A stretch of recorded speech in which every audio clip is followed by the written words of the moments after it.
All right, this isn't something I've done a lot in my career. We're doing some carb and final tuning on this Buick Riviera before we send it back. So down here, we have pretty much all the information that we need here.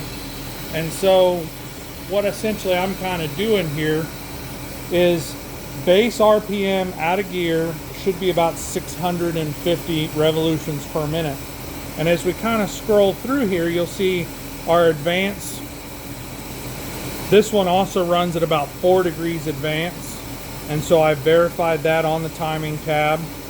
We do have an 8-cylinder. I have the dwell dialed into 32. 30 is what it's spec'd at.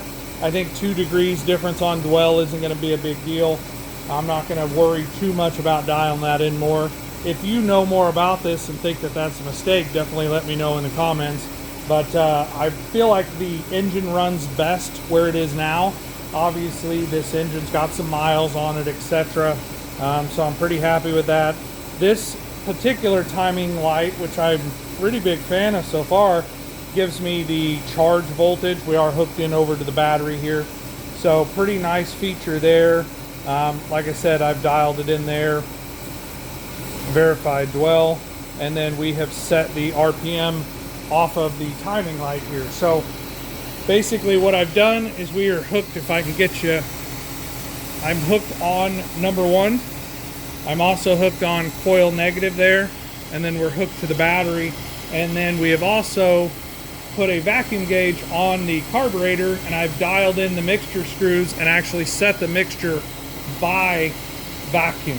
So also RPM, I watched the tack as well, and it's kind of a moving target in my opinion, and again, I'm trying to make sure and learn these skills, so you know, at some point there's not going to be anybody messing with carburetors. But this is how I've set this one. It seems to run really good where I've got it set right now, so we're going to leave it alone.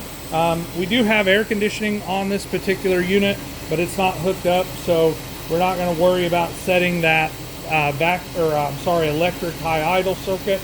I've got it back down to where it's not holding my idle up. Initially, I couldn't get the carburetor adjusted correctly because that solenoid was stuck out and requesting high idle all the time. So this is where we've got. This is a 1972 Buick Riviera with a 455 big block. I'm really happy with the way it's running right now. We're going to take it and do some road time with it. We did redo some of the vacuum for the advance. When it showed up here, it was not correct and it was running terrible. So we've got that taken care of. Pretty happy with this old Buick. Beautiful, beautiful car. We're going to put some road time on it, see what we get.